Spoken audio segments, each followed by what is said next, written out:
The surface is a lie. The real action is 500 feet down. In Chapter 43, we found the caves of the 9 wells. In a land with no rivers, the Maya built a lifeline in the dark.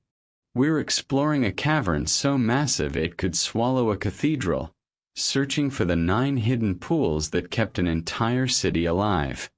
You know the drill. Subscribe, hit that like, and keep the mission moving. Shout out your home base in the comments. Who's riding through the subterranean scan with us today? Tonight, we're looking at the Underworld Pipeline. Stevens is documenting the sheer grit of the local water carriers who climb these ladders every day with 50-pound jugs on their backs. It's a masterclass in human endurance. While Catherwood is trying to sketch the cave by the light of a single candle, we're realizing that the Maya didn't just live in the jungle. They conquered the earth beneath it. Turn it up. The echo is miles deep. Let's move. Chapter 43. But to return to ourselves. At 3. By the light of the moon, we left Uxmal by the most direct road from Merida. Mr. Catherwood and a coach and I on horseback, charged with a letter from a junior major domo to his compatriot and friend, Delmonico's head chocolate maker. As I followed Mr. C through the woods, borne on the shoulders of Indians, the stillness broken only by the shuffle of their feet, and under my great apprehensions for his health, it almost seemed as if I were following his bier. At the distance of 3 leagues, we entered the village of Moona, where, though a fine village, having white people and mestizos among its inhabitants, travelers were more rare than in the interior of Central America. We were detained 2 hours at the cathedral, waiting for a relief coach. At a short distance beyond, my guide led me out of the road to show me a pond of water, which in that country was a curiosity. It was surrounded by woods. Wild cattle were drinking on the borders, and started like deer at our approach. At the distance of 4 leagues, we reached the village of Abulla, with a plaza enclosed by a rough picket fence. A good cathedral and fine old alcalde, who knew our servant as belonging to the peon family. There was no intermediate village, and he undertook to provide us with relief Indians to carry the coach through to Merida, 27 miles. It was growing late, and I went on before the horse for change, to reach Merida in time to make arrangements for a caleche the next day. Toward evening it rained hard. At dark I began to have apprehension of leaving Mr. Catherwood behind, sent the servant on to secure the caleche, and dismounted to wait. I was too dreadfully fatigued to ride back, and sat down on the road. By degrees I stretched myself on a smooth stone, with the bridle around my wrist, and, after a dreamy debate whether my horse would tread on me or not, fell asleep. I was roused by a jerk which nearly tore my arm off, and saw coming to the woods Indian runners with blazing pine torches, lighting the way for the coach, which had an aspect so funereal that it almost made me shudder. Mr. C had had his difficulties. After carrying him about a league, the Indian stopped, laid him down, and, after an animated conversation, took him up, went on, but in a little while laid him down again, and, thrusting their heads under the cover of the coach, made him an eager and clamorous address, of which he did not understand 1 word. At length he picked up those pesos, or $2, and gathered that they wanted $2 more, as the alcalde had adjusted the account. He refused to pay, and, after a noisy wrangle, they quietly took him up on their shoulders, and began trotting back with him to the village. This made him tractable, and he paid the money, threatening them as well as he could with vengeance. But the amusing part was that they were right. The alcalde had made a mistake in the calculation, and on a division and distribution on the road, by hard pounding and calculating, each one knowing what he ought to receive himself. They discovered that they had been paid $2 short. The price was a shilling per man for first and 9 pence for every subsequent league, besides 2 shillings for making the coche, so that, with 4 men for relief, it was 8 shillings for first league, and 6 shillings for every subsequent one, and a calculation of the whole amount for 9 leagues was rather complicated. It was 1:30 when we reached Merida, and we had been up and on the road since 2 in the morning. Fortunately, with the easy movement of the coach, Mr. C had suffered but little. I was tired beyond all measure, but I had, what enabled me to endure any degree of fatigue, a good cot, and was soon asleep. The next morning we saw my friend Don Simon, who was preparing to go back and join us. He promised, if we returned, to go down with us and assist in a thorough exploration of the ruins. The Spanish vessel was to sail the next day, toward evening, after a heavy rain, as the dark clouds were rolling away, and the setting sun was tinging them with a rich golden border. We left Merida. At 11 o'clock we reached Hinakama, and stopped in the plaza 2 hours to feed the horses. While here, a party of soldiers arrived from the port, waving pine torches, having just returned victorious from the siege of Campeche. They were all young, ardent, well-dressed, and in fine spirits, and full of praises of their general, who, they said, had remained at Sisal to attend a ball, and was coming on as soon as it was over. Resuming our journey, in an hour more we met a train of caleches, with officers in uniform. We stopped, congratulated the general upon his victory at Campeche, inquired for a United States sloop of war, which we had heard was there during the blockade, and with many interchanges of courtesy, but without seeing a feature of each other's faces, resumed our separate roads. An hour before daylight we reached Sisal. At 6 o'clock we embarked on board the Spanish brig Alexandre for Havana, and at 8 we were under way. It was the 24th of June, and now, as we thought, all our troubles were ended.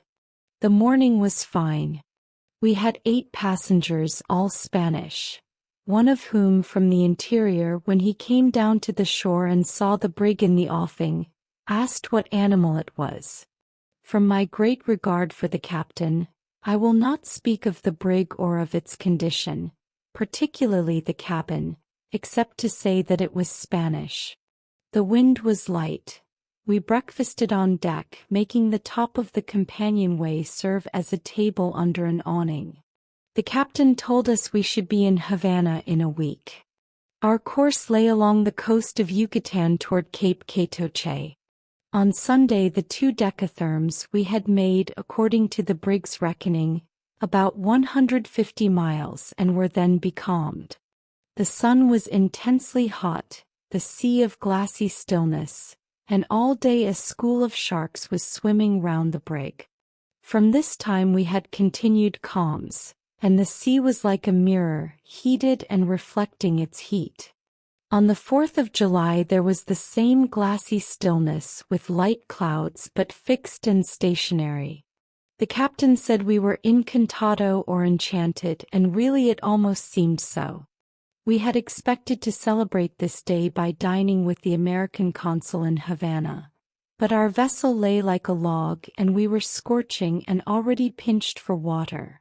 The bare thought of a 4th of July dinner meanwhile making Spanish ship-cookery intolerable. We had read through all the books in the mate's library, consisting of some French novels translated into Spanish, and a history of awful shipwrecks. To break the monotony of the calm, we had hooks and lines out constantly for sharks. The sailors called them, like the alligators, Ennemigos de los Christianos, hoisted them on deck, cut out their hearts and entrails and then threw them overboard. We were already out 10 days and growing short of provisions. We had 2 young sharks for dinner. Apart from the associations, they were not bad, quite equal to young alligators. And the captain told us that in Campeche, they were regularly in the markets and eaten by all classes. In the afternoon they gathered around us fearfully. Everything that fell overboard was immediately snapped up, and the hat of a passenger which fell from his head had hardly touched the water before a huge fellow turned over on his side, opened his ugly mouth above the water and swallowed it. Luckily the man was not under it. Toward evening we caught a leviathan, raised him 4 or 5 feet out of the water with the hook, and the sailors, leaning over, beat his brains with the capstan bars till he was motionless. Then fastening a rope with a slip noose under his fins, with the ship's tackle they hoisted him on deck. He seemed to fill half the side of the vessel. The sailors opened his mouth and fastened the jaws apart with a marlin spike, turned him over on his back, ripped him open and tore out his heart and entrails. They then chopped off about a foot of his tail and threw him overboard.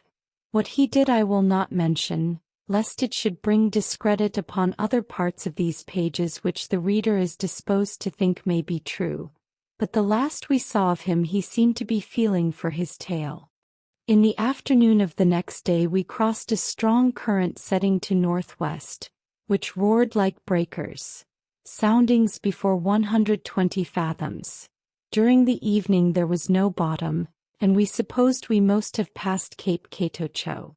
On the 6th, 7th, 8th, 9th, 10th, 11th and 12th, there was the same dead calm with a sea like glass and intense heat.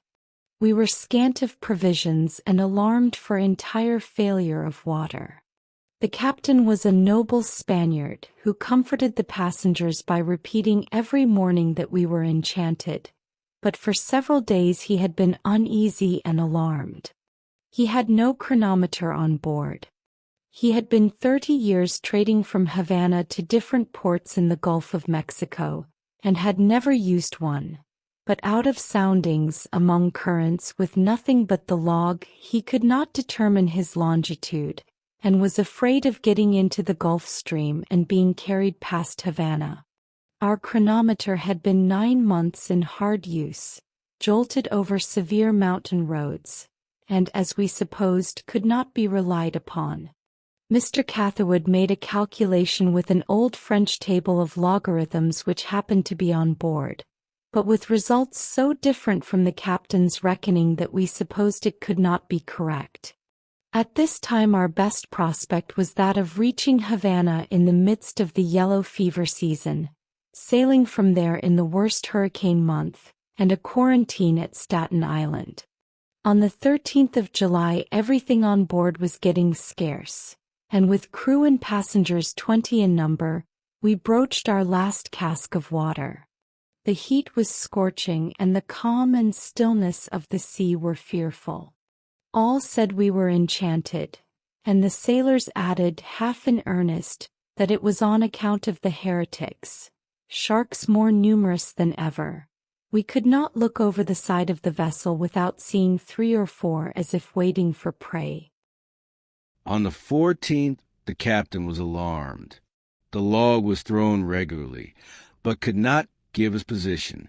Toward evening we saw an enormous monster, with a straight black head 10 feet out of water, moving directly toward us. The captain, looking at it from the rigging with a glass, said it was not a whale. Another the same kind appeared at the stern, and we were really nervous. But we were relieved by hearing spout, and seeing a column of water thrown into the air. At dark they were lying huge and motionless on the surface of the water. On the 15th, to our great joy, a slight breeze sprang up in the morning, and the log gave 3 miles an hour. At 12 o'clock we took the latitude, which was in 25:10, and found that in steering southward at the rate of 3 miles an hour by the log, we were 55 miles to the northward of the reckoning of the day before. The captain now believed that we were in the midst of the Gulf Stream, had been so, perhaps 2 or 3 days, and were then 200 or 300 miles past Havana. Mr. Catherwood's chronometer gave 88 longitude, but this was so far away by our dead reckoning that, with our distrust of the chronometer, we all disregarded it, and the captain especially.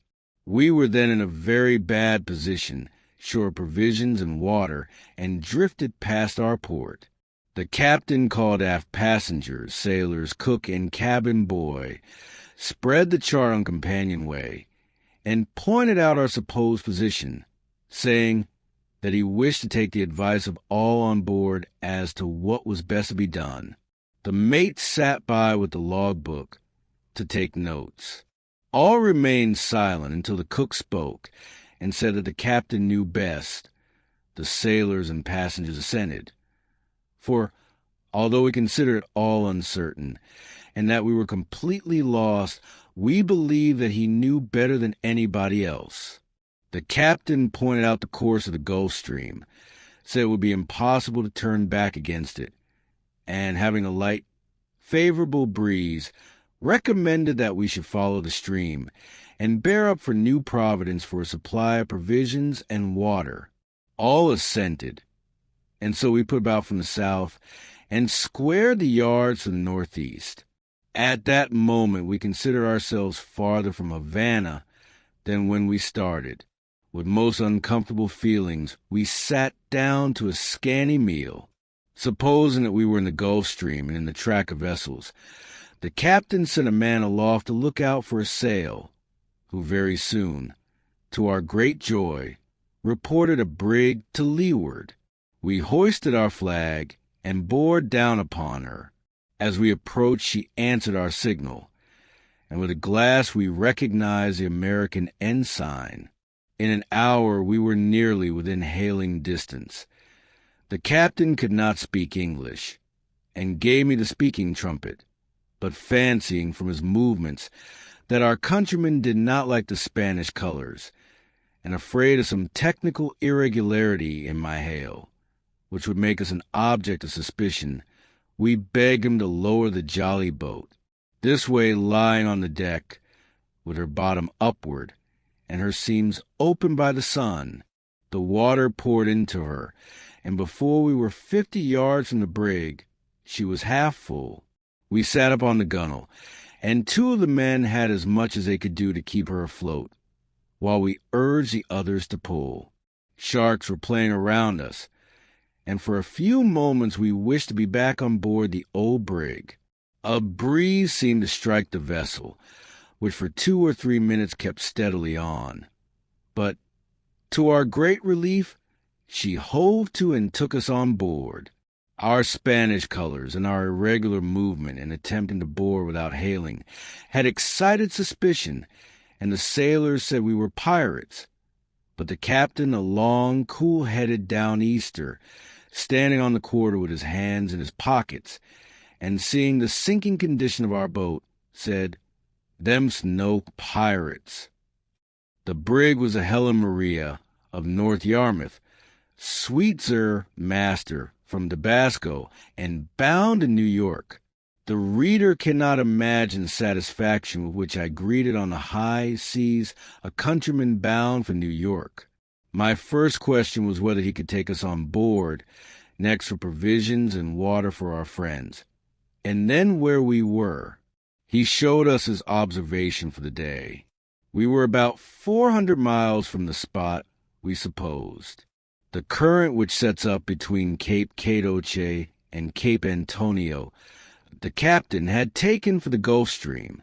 If we had attended to Mr. C.S. chronometer, we should not have been far out of the way. As it was, we were perfectly lost. And if we had not met this vessel, I do not know what would have become of us. The captain was but 7 days from Tabasco, with a wind that had carried away one of the sails, and had lost one of his men. He had no surplus of provisions, particularly with 2 additional passengers, but he sent on board what he could and a supply of water. We returned, told the captain, much to his surprise and astonishment, of his position, not more than 200 miles from Sisal, and bade all hands farewell. They were not sorry to get rid of us, for the absence of two mouths was an object, and though perhaps in their hearts they thought their bad luck was on account of the heretics, it was pleasant that with all our vexations, parting thus on the wide ocean, we shook hands with captain, passengers, sailors, cook, and cabin boy, having no unkind feeling with anyone on board. Our new vessel had a full cargo of logwood, the deck being loaded even with the quarter, and stowed so close that the cabin door was taken off and the descent was over a water cask. But the change from the Spanish to the American vessel was a strange transition. The former had a captain, 2 mates, and 8 sailors. The latter 1 mate and 3 sailors, with plank over the deckload for sailors to run on, an enormous boom mainsail and a tiller instead of a wheel sweeping the whole quarterdeck and at times requiring 2 men to hold it. In the evening we had 2 or 3 hours of calm. We were used to it, but the captain was annoyed. He detested a calm. He had not had one since he left Tabasco. He could bear anything but a calm. In the evening the charm was broken by a squall. The captain hated to take in sail, held on till the last moment, and then springing from the tiller hauled on the ropes himself and was back again at the rudder, all in a flash. Mr. C. and I were so well pleased with the change that we were in no hurry, and noticing the shortness of hands and stumbling over logwood, we suggested to the captain that if he lost another man he would have difficulty in carrying his vessel into port. But he put this down at once by swearing that if he lost every hand on board, the mate and he could carry her in themselves, deckload and all. On the 31st of July we arrived at New York, after an absence of nearly 10 months, and 9 without receiving any intelligence whatever from our friends at home. In the hope of making another journey with the reader to Yucatan, I now bid the reader farewell.